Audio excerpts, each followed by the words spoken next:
Vice Moutiri au vice-premier ministre en charge de transport et voies de communication. L'auteur de la motion incidentielle a proposé que le premier ministre Tshibala se présente pour répondre de la question car il s'agit des décisions prises par ses deux prédécesseurs, proposition approuvée par la plénière. Jean-Blanchard Bangou et Rigen Ainaka nous en parlent.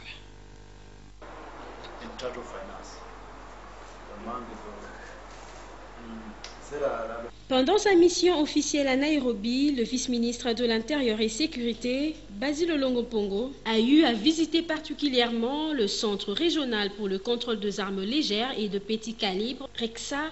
Cette mission officielle à Nairobi avait pour objectif de faire les contrôles sur le fonctionnement du RECSA et pour faire le préparatif sur la 9e réunion du Conseil de ministres du Centre régional pour le contrôle des armes légères et de petit calibre. Ici est de signaler que le Centre régional pour le contrôle des armes légères et petit calibre, RECSA, regroupe au total 15 pays de Grand Lac, de la Corne de l'Afrique et de pays limitrophes. Basil Olongo-Pongo, envoyé spécial du gouvernement congolais de son retour à Kinshasa, donne ici l'essentiel de cette mission. Et nous sommes allés, depuis que nous avons la présidence de cette structure, là où se trouve le secrétariat général, c'est à Nairobi. Il fallait aller contrôler le fonctionnement du secrétariat général et aussi déterminer la date et les modalités pratiques pour l'organisation du Conseil de ministres qui aura lieu ici en RDC. 15 ministres de pays membres viendront ici au mois de mars de l'année prochaine. Alors il fallait prendre des dispositions et savoir comment ceux qui ont organisé cela avant nous l'ont fait. Et nous avons très bien travaillé et aussi plaidé pour la RDC pour que l'on puisse avoir des moyens. Vous savez que notre pays connaît des sérieux problèmes, surtout ce qui concerne la prolifération des armes légères, dans la situation du Kasaï et puis à l'Est. Pour rappel, la République démocratique du Congo assure la présidence du Conseil de ministres de pays membres de la dite structure pour un mandat de 2 ans, de 2016 en 2018. À la Direction générale des impôts, le directeur général Sélé Yalagouli veut faire de la prise en charge médicale des agents son cheval de bataille. C'est sous une pluie battante que le DG des impôts a remis aux médecins responsables du centre de santé de la DGI via le directeur des ressources humaines de cette régie financière une ambulance qui vient renforcer le chariot automobile de ces centres de santé de la Direction générale des impôts pour une prise en charge correcte des agents. Reportage Sarah Mamouda.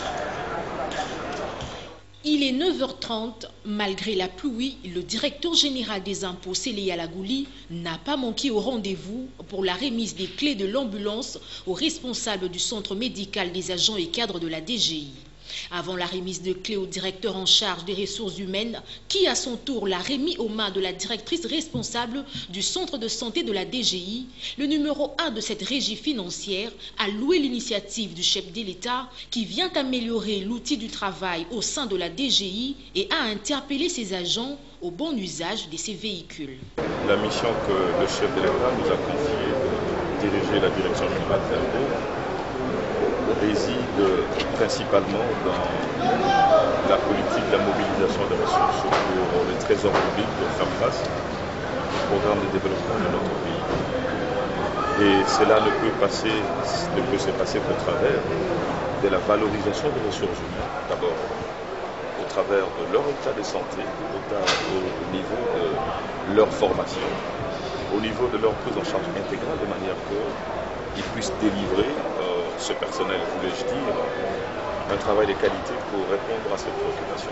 De son côté, le vice-président délégué syndical de la Direction générale des impôts, Samba Léopold, n'a pas manqué de mots. À travers la délégation syndicale nationale, c'est ici l'occasion de dire merci par rapport à cette réalisation, parmi tant d'autres que la haute direction vient d'accomplir.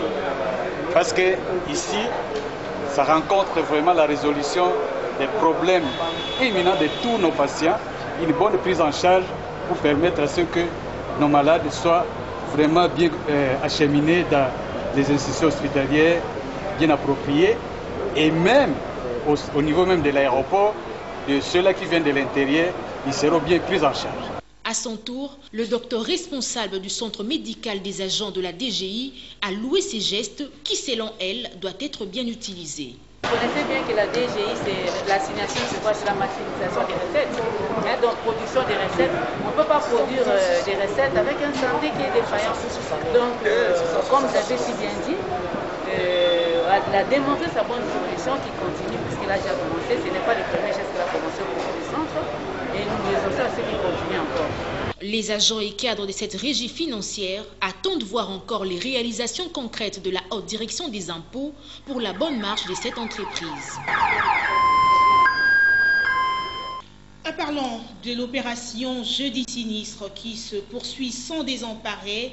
Hier, l'assureur national a payé 199 dossiers en assurance automobile, vie et incendie. Détail dans ce reportage de Vanessa Makwebo et Riken Aynak. Après les résultats encourageants des opérations Jeudi Sinistre effectuées le mois dernier, la Société nationale d'assurance continue à remplir ses obligations envers son clientèle. C'est jeudi 10 novembre 2017.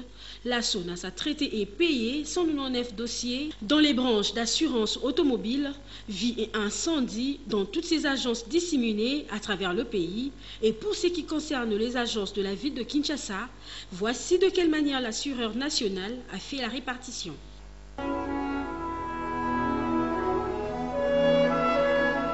Des scènes de joie et de reconnaissance en l'endroit de la haute équilibre dirigeante de la SONAS ont été exprimés par le bénéficiaire au cours de l'opération Jeudi Sinistre de ces jours. J'ai connu un accident, on m'avait cogné, cela une année. Aujourd'hui, ma situation a été décantée. Il n'y a pas à hésiter parce que c'est effectif, les paiements sont effectifs.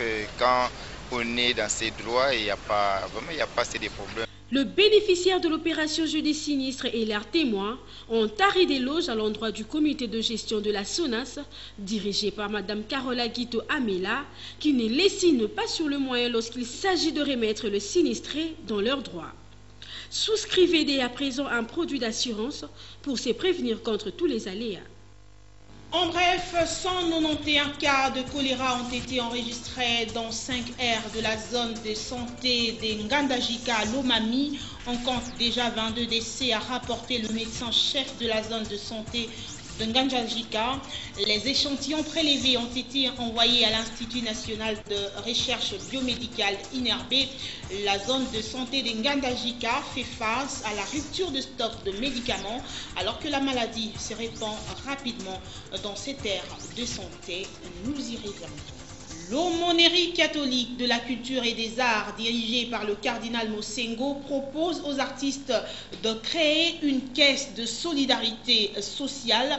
C'était lors d'une rencontre avec les artistes toutes tendances confondues. Ces derniers ont été édifiés sur les valeurs et leur rôle dans la société. Cadre choisi, la paroisse Notre-Dame de Lingwala.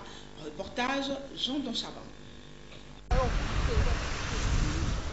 Dans le cadre de réorganiser l'aumônerie catholique de la culture et des arts, son éminence le cardinal Mosengo Passigna a reçu les artistes ce vendredi 10 novembre dans la cathédrale de Notre-Dame de Lingwala. Séance tenant, c'est Jossar Nyokalongo qui, dans les mots de bienvenue, a loué l'attention particulière que le cardinal vient d'accorder aux artistes. Et le moment est arrivé en créant l'aumônerie catholique de culture et des arts pour le soin des arts des artistes. Ainsi, ces derniers vont œuvrer en tenant compte du valeur de l'Église. Cependant, l'archevêque de Kinshasa a, au cours de son message, rappelé à l'assistance que c'est Dieu qui est le premier artiste en créant le ciel et la terre.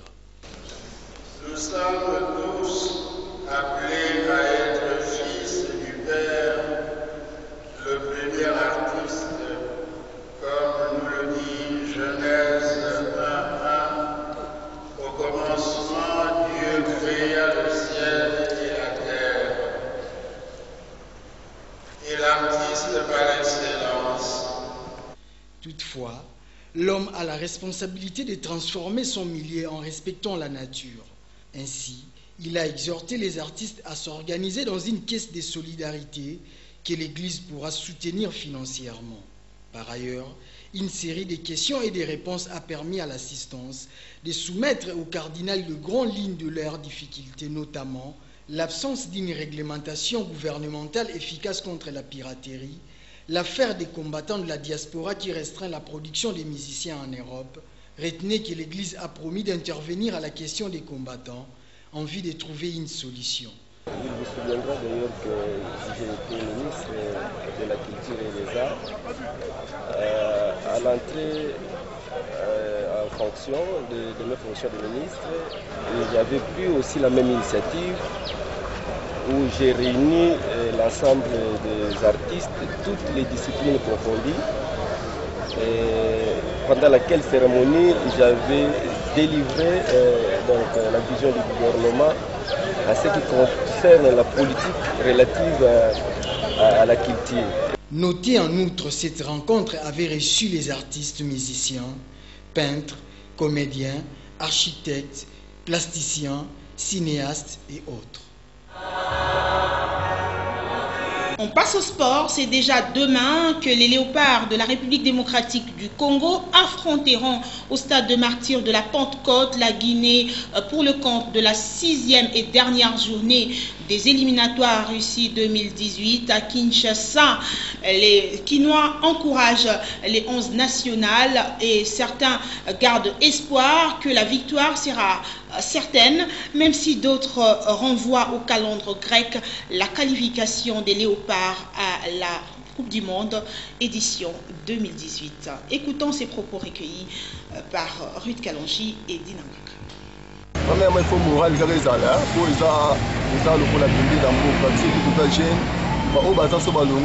remplacer. Alors, tous à la rame au moment tout à la tête espoir. Comment on donc quand nous avons un parcours, tous avons un espoir. Pour espoir les clients. Ce qui nous a sali miracle, ce qui est journal lobby et aux alabiso, mais pour l'espoir pénal, les athées, pour dépendre de biso ezaki match toza na Tunisie là les ezaki espoir na et tant que Tunisie azobeta chez biso tobeta chez biso comprendre elle Tunisie abeti libanda na équipe mosusu wana elle biso tokomi ko chanter Tunisie apoli Tunisie azwi kanda moko abeti bango babi ebele mpona koprouve biso ke ye nde akokende okomprendre même lobi so biso toganye awa ye na mpe akomultiplie kuna mpo ekomi concurrent mais mpona ngai naasir te me tokoganye na biso mais mondial baprépare équipe pour l'avenir. Saisissez l'opportunité. Voulez-vous devenir journaliste professionnel à Kinshasa et partout ailleurs? C'est très simple. Contactez le bureau de l'action pour la promotion de la presse indépendante au Congo à PIC, un centre de formation professionnelle qui dispense le cours en journalisme audiovisuel et en presse écrite. Les explications dans ce public reportage. Pour la première fois en République démocratique du Congo, un centre qui forme les journalistes professionnels au standard international. Venez vite vous inscrire. L'Action pour la promotion de la presse indépendante au Congo PIC vous offre une opportunité pour votre avenir. La PIC forme des journalistes sur la radio, la télévision et la presse écrite. Il s'agit d'une formation de très haut niveau professionnel assurée par des professeurs